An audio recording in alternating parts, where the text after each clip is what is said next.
कोडरमा संसदीय क्षेत्र के गिरिडीह जिला के लेदा भरकट्टा में शुक्रवार को भाजपा के द्वारा जनसभा का आयोजन किया गया, जिसमें पार्टी के प्रदेश अध्यक्ष बाबूलाल मरांडी, केंद्रीय मंत्री सह कोडरमा सांसद अन्नपूर्णा देवी, भाजपा विधायक और प्रतिपक्ष नेता अमर बावरी, गांडे उपचुनाव के प्रत्याशी दिलीप वर्मा सहित कई भाजपाई शामिल हुए।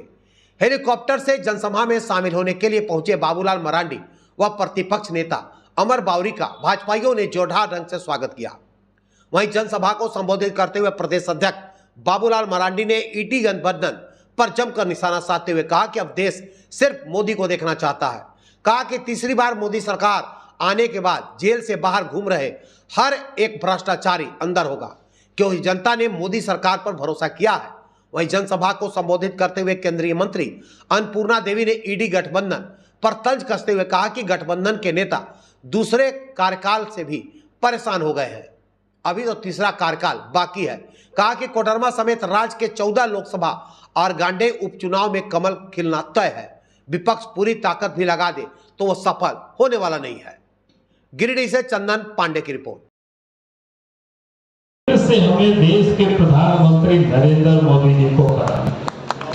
नरेंद्र मोदी कहते हैं कि हम 2047 तक भारत को विकसित भारत बनाएंगे, समृद्ध भारत बनाएंगे। और विकसित भारत का मतलब होता है कि हर इंसान के, हर लोगों को घर होना चाहिए। को बीमार हो तो उनकी दवाई की सुविधा होनी चाहिए और हर बच्चों की पढ़ाई की भी सुविधा होनी चाहिए। वैसी भारत बनना चाहिए और ऐसे भारत को बनाने के लिए देश के प्रधानमंत्री जी ने संकल्प लिया है, नरेंद्र मोदी जी ने संकल्प लिया है। और मैं विश्वास के साथ कह सकता हूं, अगर हम 10 वर्षों के नरेंद्र मोदी के कार्यकाल को हम देखेंगे और इतना ही नहीं, गरीबों के भोजन की भी चिंता करते हैं। और इसलिए कोरोना काल के हम उस दिन को याद करिए जब गाड़ी चलना सड़कें पर बंद हो गई। उस समय रेल गाड़ी भी नहीं चल रही थी, हवाई जहाज भी नहीं उड़ रहा था, लेकिन देश के प्रधानमंत्री नरेंद्र मोदी जी ने वो संकट की घड़ी में भी देश के गरीबों को प्रत्येक महीना 5 किलो अनाज देने का काम किया। क्योंकि मोदी जी ने ये गारंटी दिया है, कोई भी गरीब भूखे नहीं रहेगा और अगले 5 वर्षों तक गरीबों को मुफ्त में अनाज भी प्रत्येक व्यक्ति 5 किलो मिलेगा। ये लोकसभा का चुनाव है और लोकसभा चुनाव के साथ साथ गांडे विधानसभा का भी उपचुनाव है। साथियों, देश के अंदर आदरणीय प्रधानमंत्री श्री नरेंद्र मोदी जी के नेतृत्व में लगातार 10 वर्षों से सरकार चल रही है और कोडरमा लोकसभा क्षेत्र की महान जनता को हम नमन करते हैं कि पिछले बार आप सबने जो भारतीय जनता पार्टी को 303 सीट मिला, उसमें एक कोडरमा लोकसभा भी था और इतने बड़े बहुमत के साथ देश के आदरणीय प्रधानमंत्री श्री नरेंद्र मोदी जी के नेतृत्व में लोकसभा के अंदर एक के बाद एक बड़े बड़े निर्णय हुए और उस निर्णय में कोडरमा लोकसभा का भी एक वोट बढ़ा। साथियों, आज देश में सशक्त और मजबूत सरकार आपने बनाया। आपके आशीर्वाद से, आपके सहयोग से देश में दोबारा आदरणीय प्रधानमंत्री श्री नरेंद्र मोदी जी एक प्रधान सेवक के रूप में देश की सेवा कर रहे हैं और आज तभी ये संभव हो पाया कि देश के अंदर एक मजबूत सरकार थी।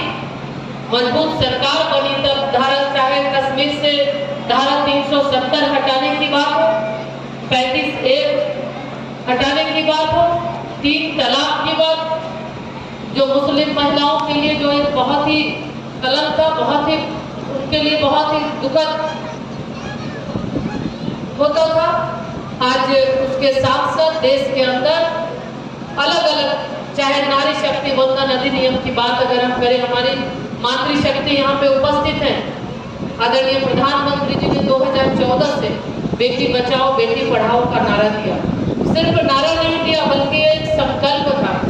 उस संकल्प के साथ महिलाओं को आगे बढ़ाने का, महिला सशक्तिकरण का उन्होंने जो एक मिसाल पेश किया।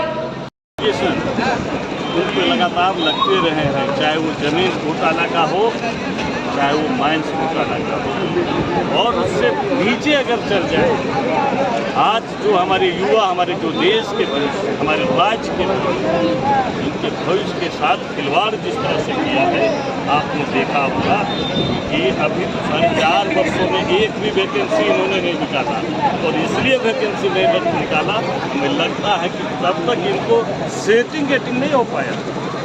जब नौकरी को बेचने का इन्होंने सेटिंग कर लिया, तो युवाओं को धोखा देने के लिए 2-2 बार वैकेंसी निकाला, 2-2 बार प्रश्न पत्र लीक हुए।